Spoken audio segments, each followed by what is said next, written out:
এত জনপ্রিয় একজন মানুষ, আপনি দেশ থেকে চলে যেতে হলো কেন স্যার? সেই কাহিনীতে এই মুহূর্তে যাওয়া ঠিক হবে কি? মাফ করে দিয়েছি। জিয়া রহমান আমাদেরই একজন ছিলেন।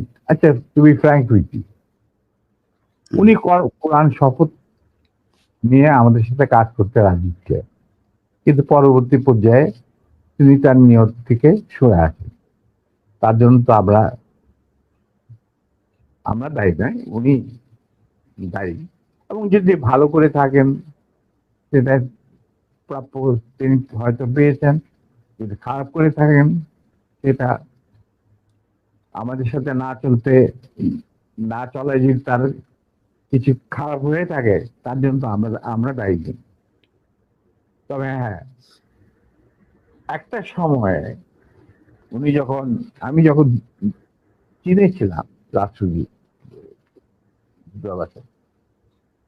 তিনি আমার বাবা কিন্তু জিয়া রহমানের ক্যাবিনেটের সিনিয়র মিনিস্টার পদে নিযুক্ত ছিলেন।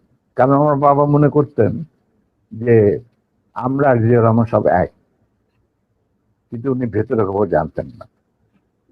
জিয়া রহমান যখন দেখলো যে তিনি সেনা পরিষদের প্রায় 4,000 লোককে মেরে ফেলেছেন তার ক্ষমতাকে কুক্ষিগত করার জন্য, আমরা ওনার তারপরে যখন তিনি দেখলেন যে তার অবস্থা খুব খারাপ, ভেতরের খবরটা সাধারণ জনগণ দেখে না, সাধারণ জনগণ দেখছে জিয়া রহমান সারগাস ব্রেবন গঞ্জি কাঁধে কোদাল বসে আছেন এই সমস্ত, কিন্তু ভেতরে যে কি হচ্ছিল আসল ক্ষমতা কেন্দ্রে সেই সম্পর্কে সাধারণ জনগণ জানারও কোনো স্কোপ ছিল না, তারা জানতেন না। সেখানে তার অবস্থা ছিল নরবলে, কারণ ওখানে তিনি ডিভাইড এন্ড রুল নীতি প্রয়োগ করেছিলেন, যেটা খুবই মারাত্মক একটা হুমকি ছিল তার জন্য, তিনি হয়তো বুঝতে পারেন নাই। তিনি যখন রাষ্ট্রীয় সফরে আসেন, আমার বাবাকে deputy head of the delegation করে নিয়ে আসলেন এবং আমাকে বললেন যে let us forget and forgive, তোমরা আমাদের পাশে তারা। আমরা বললাম স্যার এটা আপনার পক্ষে, আপনার বললেন আমি কৃতার্থ, কিন্তু আমার মনে হয় আমাদের পক্ষে সেটা সম্ভব। কারণ এর জন্য সম্ভব না, আপনি আমাদের সহকর্মীদের রক্তে যে রক্তক্ষরণ ঘটিয়েছেন, সেই রক্ত মারিয়ে আপনার পাশে যদি গিয়ে দাঁড়াই, প্রথম গুলিটা আমাকেই যেতে হবে, মুনাফেক হিসাবে। তারপর আমি আপনাকে বাঁচাবো, বা আমরাই আপনাকে বাঁচাবো, সে রাস্তা তো আপনি বন্ধ করে দিয়েছেন। এটা কত সালে স্যার? এটা যে জিয়া রহমান কোন সালে গিয়েছিল মনে হয় 81, 76 না 77, সামথিং লাইক দ্যাট। ওই যে ওনার একটাই রাষ্ট্রীয় সভা ছিল চীনে, এটা তুমি দেখে নিতে পারো, আমার বইতে লেখা আছে। আচ্ছা 77 বলতে। তার সাথে যে আমার কি ডায়ালগ হয়েছে 1 to 1, যেটা আর কেউ উপস্থিত ছিল না, পাশের ঘরে অবশ্য বেগম সাহেবা ছিলেন। স্যার আরেকটা জিনিস পরিষ্কার হয়েছে স্যার, আপনি কি একটা বলছিলেন যে কোরআন শপথ করা হয়েছিল, মানে কি হয়েছে?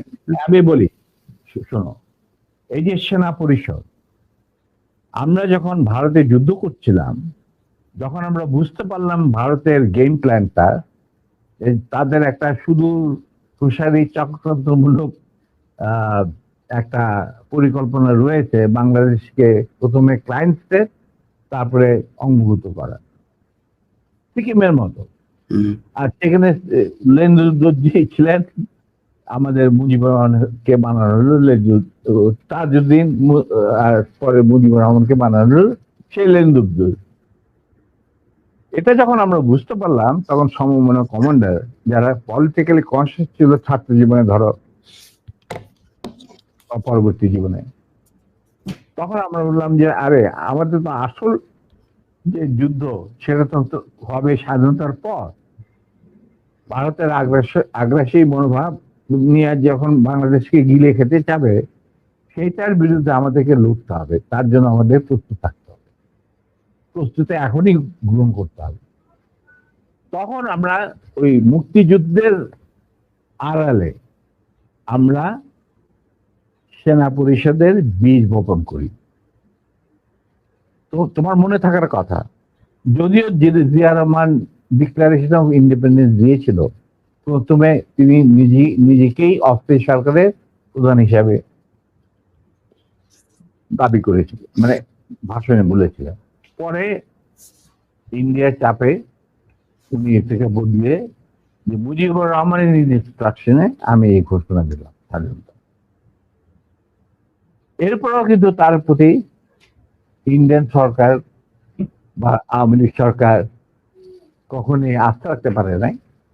তারা তাকে সেক্টর কমান্ডারের অবস্থান থেকে সরিয়ে এনে হেড কোয়ার্টার দাম করে এক সেফ হাউসে, মানে আমাদের কিছু সেফ হাউস ছিল যেখানে আমরা থাকতাম, বা আমাদের সাথীরা সুজাত কল্যাণীতে, মানে এই প্রভাব ক্যালকাটা একটা বাড়িতে ওনাকে না নিষ্ক্রিয় করে রাখা হতো। তখন কেউ যে মানে আশেপাশে যায় না, কারণ উনি ভারতের চক্ষুষু, উনি আওয়ামী লীগের চক্ষুষু, তো কে যাবে ওনার সাথে দেখা করতে? তখন কিন্তু আমি, কারণ আমি জিয়া রহমানকে অনেক আগে থেকে চিনি, পাকিস্তান আমল থেকে চিনি, একসাথে কাজও করেছি। যাই হোক, আমি গিয়ে ওনার সাথে যোগাযোগ করি এবং তাকে বুঝাই যে স্যার আপনি ধৈর্য ধরুন, আমরা আপনাকে সহজে হারাবো না। তখন আস্তে আস্তে আমরা তাকে বলি যে আপনি এরকম আসল উদ্দেশ্য যে ভারতের, সেটাকে বানচাল করার জন্য এখন থেকে আমরা প্রস্তুতি নিচ্ছি।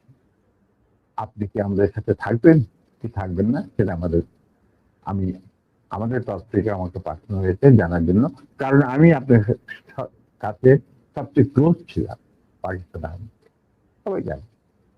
আচ্ছা, উনি বললেন কি তোমাদের কর্মসূচি? তখন আমি তাকে আমাদের কর্মসূচি দিলাম, যেটা 25 বছরের একটা কর্মসূচি ছিল ইন্ডিয়া। তুমি যদি এই কর্মসূচিটা পড়ে, এই কর্মসূচিটা আমরা তৈরি করেছিলাম বিভিন্ন সেক্টরের মুক্তিযোদ্ধা এবং অন্যান্য সাধারণ জনগণের আশা আকাঙ্ক্ষার পরিপ্রেক্ষিতে। সেই কর্মসূচিটা করার পর উনি এটাকে মেনে নেন।